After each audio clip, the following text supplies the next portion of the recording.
Bonsoir à tous. À la une de l'actualité ce soir, Kinshasa sur le toit du monde. Le 14e sommet de la francophonie s'est ouvert aujourd'hui.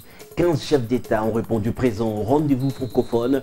Le discours de François Hollande était très attendu à l'ouverture. Le président français n'a pas tenu des propos enflammés.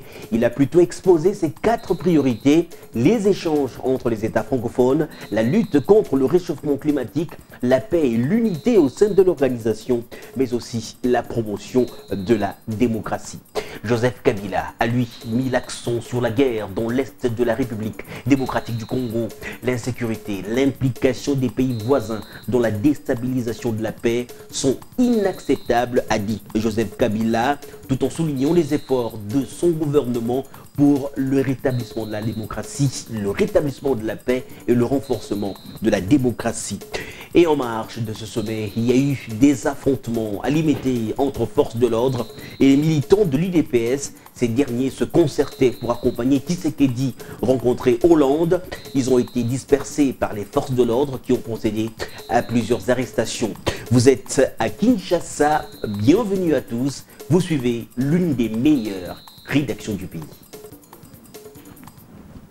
Ouverture solennelle du 14e sommet des chefs d'État et de gouvernement ayant en commun la langue française. Le Palais du Peuple a vibré cet avant-midi au rythme des discours. Premier à prendre la parole, Joseph Kabila, il a rappelé les efforts déployés par son gouvernement pour le rétablissement de la paix. Kabila a aussi condamné la guerre dans l'Est du pays, alimentée par les pays voisins, a-t-il précisé. Le président français François Hollande a plaidé en faveur des valeurs démocratiques, de la lutte contre le changement climatique, mais aussi de l'unité, tout en soulignant l'importance qu'il accorde à la jeunesse. Reportage. Tout commence par l'accueil des chefs d'État et des gouvernements invités à ce 14e sommet. Joseph Kabila et son épouse, le secrétaire général de l'OIF, serrent la main après parfois plusieurs minutes d'intervalle des hautes personnalités. Une quinzaine de chefs d'État pour une organisation gigantesque ont répondu à l'invitation. Devant près de 5000 participants, Joseph Kabila s'adresse enfin pour la première fois au pays membre en sa qualité du président du 14e sommet. Il met l'accent sur la langue française qui dit être facteur d'unité. Nous sommes une communauté qui porte des valeurs, déclare Kabila. Il tacle la communauté internationale qui, selon lui, est restée complaisante face à la dictature et à la mégestion sous le régime de Mobutu. Le président congolais s'est réjoui des avancées démocratiques et économiques avant de qualifier d'inacceptable la rébellion dans l'est de la RDC. Ce n'est que depuis un peu plus de 10 ans que la République démocratique du Congo s'est engagée dans la voie du rétablissement et de la consolidation de la paix, de la restauration de l'autorité de l'État, de la démocratisation de l'espace politique et de la relance de son économie. Une œuvre de longue haleine, un processus particulièrement exigeant. Autre discours très attendu, celui du président français. Contrairement aux propos très durs tenus par Hollande sous l'état de la démocratie en RDC, le chef de l'État français a été mesuré. Il s'est surtout interdit de donner des leçons, faisant par contre des propositions. François Hollande a noté 4 priorités. La première, la lutte contre le réchauffement climatique. Il propose la création d'une organisation internationale pour l'environnement dont le siège se trouverait en Afrique. Autre priorité, les échanges entre chercheurs, étudiants ou artistes avec des facilités dans l'octroi des visas. Troisième priorité, la précision et l'élargissement du rôle de la MONUSCO. Hollande condamne lui aussi la guerre dans l'Est. Il soutient que les frontières de la RDC doivent être respectées. Ici, à Kinshasa, je pense aux populations des Kivu, victimes de conflits à répétition. Je pense à ces populations civiles massacrées, à ces femmes violentées, à ces enfants enrôlés. Oui, nous devons, et je le fais à cette tribune, réaffirmer que les frontières de la RDC sont intangibles. Il a aussi été question du Mali. La condamnation a été unanime. Abdou Diouf plaide pour l'unité et la promotion des valeurs universelles. En fin de compte, les chefs d'État ont privilégié le respect mutuel, des propos corsés. La franchise au-delà des vocabulaires diplomatiques sont peut-être prévus lors des débats à huis clos. En marge de ce sommet, pendant que les invités, les chefs d'État se réunissaient au Palais du Peuple, on a noté quelques échauffourées dans la commune de Limete, au siège du parti d'Étienne Tshisekedi. Les militants ont dispersé la police. Ces derniers s'organisaient pour accompagner à pied Étienne Tshisekedi, l'opposant, qui devait rencontrer François Hollande. La police a procédé à plusieurs arrestations aux environs de la 12e rue Limete. Nous y reviendrons. Dans la partie est de la ville de Kinshasa, hier, les populations étaient dans l'enthousiasme de réserver un accueil chaleureux invité du 14e sommet de la francophonie. Il y en a qui ont plaidé pour l'implication des artistes et musiciens traditionnels pour donner à cet événement non seulement son sens politique, mais aussi et surtout sa portée culturelle. Jémy Mamogo, Blanchard Kandolo. Ici à Ndjili et à Massina, c'est l'enthousiasme au quartier 7 Ndjili. Cet habitant se réjouit de ce grand événement qui se tient dans notre pays. Toutefois, il déplore le non-respect des droits de l'homme en RDC alors que le pays aspire à la démocratie. Est-ce respect des droits de l'homme? Je ne pense pas que la République démocratique du Congo respecte le droit de l'homme. Il faut un changement, conseille cet homme. En tout cas, ils ont manqué mon boulot. Beaucoup de jeunes ignorent l'importance et l'événement de la francophonie. Il fallait une grande campagne de vulgarisation pour permettre à la population de s'impliquer. Il n'y avait pas de sensibilisation suffisante pour cet événement. Il a plutôt fallu expliquer aux Congolais pour sa bonne compréhension.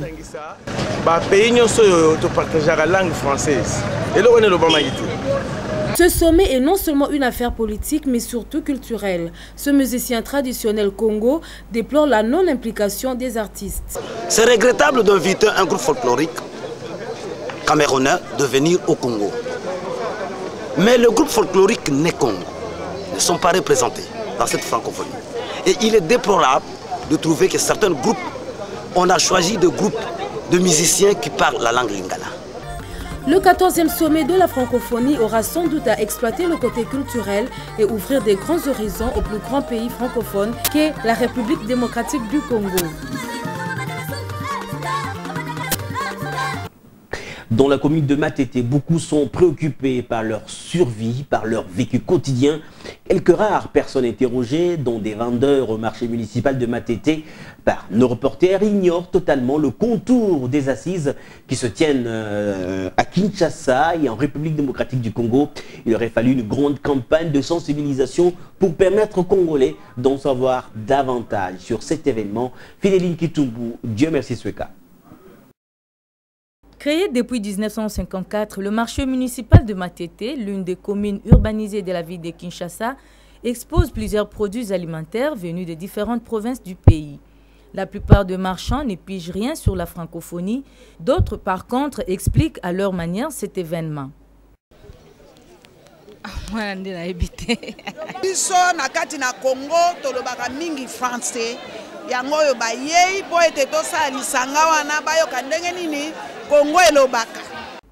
Interrogés sur place, certains vendeurs essayent de citer les noms de leurs articles en français.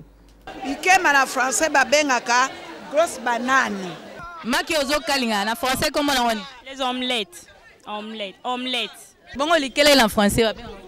Les grillons. Le 14e sommet de la francophonie, chacun l'attend à sa manière. Ces dames se disent prêtes à accueillir les clients venus de l'étranger. Mbote Sourié, la ville de Kinshasa, l'une des plus grandes capitales du monde, vous souhaite la bienvenue. La francophonie à l'honneur. Doudou Ndombe va une fois de plus nous parler de l'Organisation internationale de la francophonie à travers cette rubrique spéciale qui vous permet de comprendre au mieux le fonctionnement de cette structure. Suivez.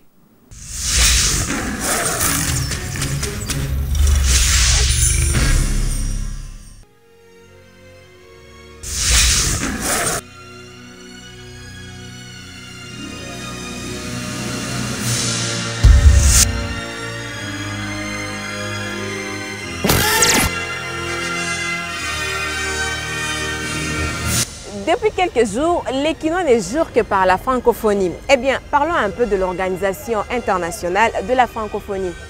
L'OIF, c'est une personne morale de droit international public et possède une personnalité juridique. Créée le 20 mars 1970 par la Convention de Niamey, elle a son siège à Paris, en France. L'Organisation internationale de la francophonie est composée de 75 États et gouvernements, dont 56 membres et 19 observateurs. Une vraie communauté de destins consciente des liens et du potentiel qui possède du partage d'une langue, le français, et des valeurs universelles. Pour financer ces actions de coopération, la francophonie dispose d'un budget, recette qui provient essentiellement des contributions statutaires et par d'autres volontaires. Tenez, en 2009 par exemple, le budget s'élevait à 89,233 millions d'euros. Pour faire partie de l'espace francophone, eh bien, un État ou un gouvernement formule officiellement la demande, le sommet sur base des recommandations de la conférence ministérielle délibérant à huis clos et décidera ensuite d'accueillir ou non le nouveau requérant. Pour aujourd'hui, retenez que l'OIF est placé sous l'autorité des 3 instances politiques, à savoir le sommet, l'instance qui se réunit tous les 2 ans, la conférence ministérielle et le conseil permanent de la francophonie.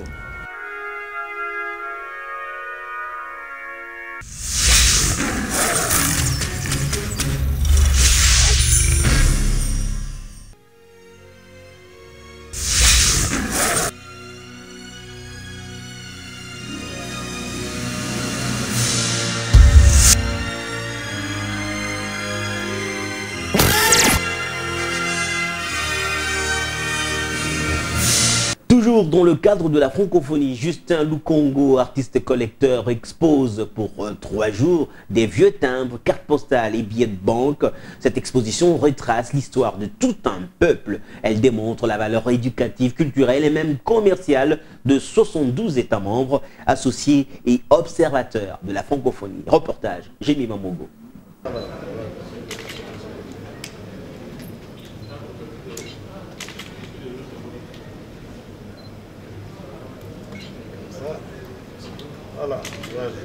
C'est avec ces vieux timbres originaux, cartes postales et des billets de banque qui remontent à l'époque coloniale que cet artiste collecteur a voulu retracer l'histoire de 72 États membres, associés ou observateurs de la francophonie.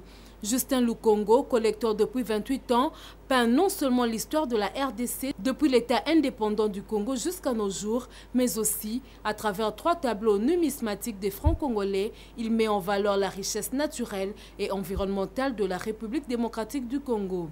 Les visiteurs sont émerveillés. C'est le cas du professeur Yoka de l'Institut national des arts. Je considère que c'est vraiment un parcours non seulement géographique, mais historique. Parce que cette exposition nous donne à montrer l'étendue de la francophonie, mais aussi l'histoire, tous ces timbres qui parcourent l'histoire, mais troisièmement l'environnement. Pour ce père de famille accompagné de ses enfants, c'est l'aspect culturel et éducatif de l'exposition qui les fascine. Je voudrais qu'ils trouvent déjà goût dans ce qu'on appelle exposition. N'est-ce pas? Exposition. Parce que vous savez, nous devons amener les enfants à découvrir tous ces méandres-là, tous ces différents aspects socioculturels. C'est très important. La poésie. Le 14e sommet de la francophonie a donné à tous les Congolais l'occasion de s'exprimer. Ce genre d'exposition n'est qu'un début d'une longue marche pour la solidarité entre les générations. Lors de l'ouverture de ce sommet, il a aussi été question de la situation dans l'Est de la République démocratique du Congo. Et justement, des sommets se sont multipliés depuis plus d'une dizaine d'années pour mettre un terme à l'insécurité dans le Kivu. 4 autres sommets se sont succédés à Kampala récemment pour la mise en œuvre de la force internationale qui doit faire en sorte que la paix revienne entre les frontières du Rwanda et de l'Ouganda. Cette fois, on a vu la communauté internationale se mobiliser et condamner le soutien du Rwanda aux rebelles du M23. Commentaire de la rédaction. Les chefs d'État membres de la conférence internationale sur la région des Grands Lacs se retrouvent à nouveau à Kampala pour discuter de la mise en œuvre de la force internationale neutre à la frontière RDC-Rwanda. Cette rencontre, qui est à sa 4e phase, devrait cette fois aller à l'essentiel. obtenir l'engagement des principaux protagonistes que sont la RDC et le Rwanda. Paul Kagame, qui a toujours nié son implication personnelle dans la crise à l'est de la RDC, devrait se montrer coopératif et travailler dans le sens de permettre le retour de la paix dans cette partie du continent. En attendant, les observateurs avertis conseillent la rélecture des enjeux géostratégiques de la sous-région. Sans cela, on ira de rencontre à rencontre, de sommet en sommet, sans vraiment parvenir à quelque chose de concret, alors que sur le terrain, le nombre de déplacés internes ne fait qu'augmenter. La tragédie humanitaire ne cesse de prendre de l'ampleur. À quoi sert-il à la RDC de participer à toutes ces rencontres si les participants n'ont pas la volonté de parvenir à un accord? La question de la guerre à l'est de la RDC risque de voler la vedette à d'autres matières inscrites au programme du sommet. La paix à l'est du pays passe avant toute autre considération pour l'ensemble de la population congolaise. La communauté internationale qui soutient tous les efforts de paix semble elle aussi embarrassée devant l'attitude du président rwandais Paul Kagame qui ne donne aucune impression positive d'œuvrer en faveur de la paix dans la région des Grands Lacs si aucune condamnation formelle et explicite du Rwanda n'est possible pour l'instant. Il faut alors conclure que Kampala 4 finira lui aussi en eau de boudin comme bien d'autres avant lui.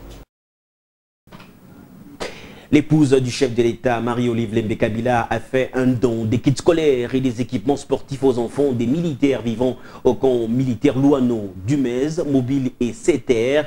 Objectif, éradiquer le phénomène de la délinquance juvénile dans les camps militaires. C'était l'occasion pour Georgette Ondekane d'appeler les bénéficiaires à plus de responsabilité. Anita Lourbois. École plus, sport égale absence de la délinquance juvénile. Ces phrases sont de Marie-Olive Lembe Kabila, qui fait de la lutte contre la délinquance juvénile son cheval de bataille. Aussitôt informée de la situation de précarité que traversent les enfants des militaires, Marie-Olive Lembe Kabila n'est pas restée insensible. Elle vient encore une fois de plus faire un don composé des kits scolaires, des vareuses, des ballons aux enfants des militaires des camps Louano, Dimez, Mobile et CTR, en vue de les occuper et les encourager à pratiquer les activités sportives afin de combattre la délinquance juvénile dans les camps militaires de la capitale. Motif de fierté pour le chef de camp Louano. À travers ce geste, l'épouse du chef de l'État vient une fois de plus montrer son attachement pour tous ces enfants des militaires. Vraiment, nous remercions Dieu pour cet acte-là. Et nous remercions aussi Maman Présidente qui a donné l'occasion à ce que tous les enfants des militaires reçoivent quelque chose. Le match qui a opposé l'équipe du camp Dimez et du camp Louano s'est soldé sur un score d'1-0 en faveur du camp Louano. Une enveloppe a été remise aux gagnants et aux perdants en vue de les encourager. Pour Georgette Ondekane, représentante de l'épouse du chef de l'État, par ce geste, la première dame de la République vient de matérialiser sa vision qui est celle de promouvoir l'éducation des enfants pour un avenir meilleur. La distinguée première dame de la République n'a pas hésité un seul instant à mettre tout en œuvre pour les orienter vers le chemin de l'école et les encourager à pratiquer les activités sportives dans le but d'éviter ce phénomène qu'est la délinquance juvénile. Déterminée, l'épouse du chef de l'État compte aller jusqu'au bout afin de faire de ces jeunes un avenir meilleur pour la République démocratique du Congo.